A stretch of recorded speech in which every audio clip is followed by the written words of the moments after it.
Perjudian dari Patrick Kluivert membuahkan kekalahan besar bagi timnas Indonesia. Indonesia yang sudah biasa mengenakan skema 3 back milik Sintayong diubah menjadi 4 back oleh Patrick Kluivert. Dan ada beberapa lagi perjudiannya, seperti Kelvin Verdong yang dijadikan sebagai center back. Padahal Kelvin Verdong biasanya adalah pemain yang sangat agresif di sisi kiri. Selain itu, Kapten Timnas Indonesia Jay Itzes memainkan garis pertahanan yang sangat tinggi. Padahal biasanya jarang sekali kita melihat Jay Itzes memainkan garis pertahanan setinggi itu. Lalu kemudian apa lagi yang akan dikatakan?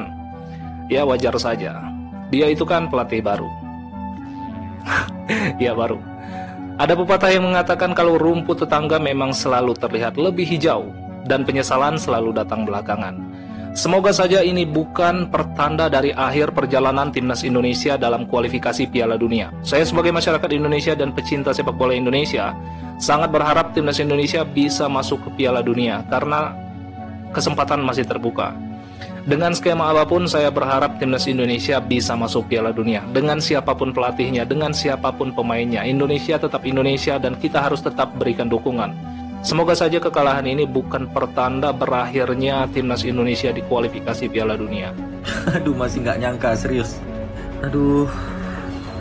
Oh guys, inilah klasemen sementara grup C setelah timnas Indonesia terbantai atas Australia hari ini dengan skor akhir 5-1. Ya, kalau kita lihat timnas Indonesia harus rela turun ke peringkat 5 klasemen sementara dikarenakan kalah agregat gol dengan Arab Saudi dan Bahrain. Dan kira-kira ada yang bisa mengartikan ekspresi wajah Coach Shin nggak ya dengan ekspresi wajah JJ? Tapi intinya dari Coach Shin kita belajar bahwasanya tak perlu kata-kata, yang penting itu adalah bukti nyata. Bisa-bisanya kita berhasil menahan Australia imbang di GBK, malah kebantai di Sydney dengan 5-1. Ya, dengan hasil ini artinya target realistis untuk timnas Indonesia adalah lolos ke babak berikutnya guys, dengan mengincar peringkat 3 atau peringkat keempat. Karena kalau kita lihat sebenarnya poin Arab Saudi, Bahrain, dan Cina termasuk timnas Indonesia itu sama semua guys. Timnas Indonesia wajib menang dalam 2 laga terakhir dan wajib mendapatkan 6 poin jika ingin finish di peringkat 3 atau peringkat keempat klasemen akhir grup C.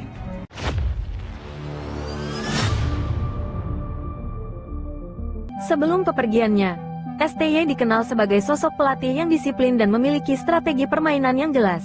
Ia sukses membawa Indonesia mencapai final Piala AFF, tampil impresif di Piala Asia, serta membangun fondasi yang kuat untuk masa depan sepak bola Indonesia. Salah satu kekuatan utama STY adalah kemampuan dalam membangun mental pemain. Di bawah asuhannya, Indonesia tidak hanya bermain dengan taktik yang lebih matang, namun juga memiliki semangat juang tinggi yang membuat mereka tidak mudah menyerah di lapangan. Hal ini yang dirasakan hilang setelah ia pergi. Di sisi lain, pelatih baru yang ditunjuk untuk menggantikan STY masih kesulitan membawa timnas tampil konsisten. Beberapa laga terakhir menunjukkan ketidakstabilan performa, di mana Indonesia terkadang bisa menang melawan lawan yang lebih lemah namun selalu kesulitan saat berhadapan dengan tim yang lebih kuat. Keputusan untuk tidak memperpanjang kontrak Sintayong kini mulai diselidiki banyak pihak. Banyak yang merasa PSSI terlalu terburu-buru dalam mengambil keputusan tanpa mempertimbangkan dampaknya terhadap perkembangan jangka panjang timnas. Apa yang harus dilakukan PSSI? Setelah mengalahkan Australia, kini PSSI berada di persimpangan jalan. Jika tren buruk ini terus berlanjut, bukan tidak mungkin tekanan dari pendukung akan semakin besar dan sulit untuk diabaikan. Beberapa langkah yang bisa diambil PSSI antara lain: melakukan evaluasi menyeluruh. PSSI harus segera melakukan evaluasi terhadap kinerja tim pelatih saat ini. Jika memang terdapat ketidaksesuaian antara strategi pelatih dengan karakter pemain Indonesia, maka perubahan perlu segera dilakukan. Mendengarkan aspirasi supporter. Sepak bola adalah olahraga yang sangat bergantung pada dukungan supporter.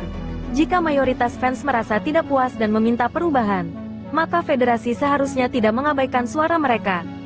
Merekomendasikan kembalinya Sintayong. Jika hasil buruk terus yang cukup baik selama jika hasil buruk terus berlanjut, mendatangkan kembali STY bisa menjadi opsi yang layak dipertimbangkan. Ia sudah memahami karakter pemain Indonesia dan memiliki rekam jejak yang cukup baik selama menukangi timnas. Memperkuat pengelolaan timnas secara profesional. PSSI juga harus PSSI juga harus memastikan bahwa sistem pengelolaan timnas berjalan dengan baik. Jika ada kendala internal yang membuat tim sulit berkembang, maka hal tersebut harus segera diselesaikan.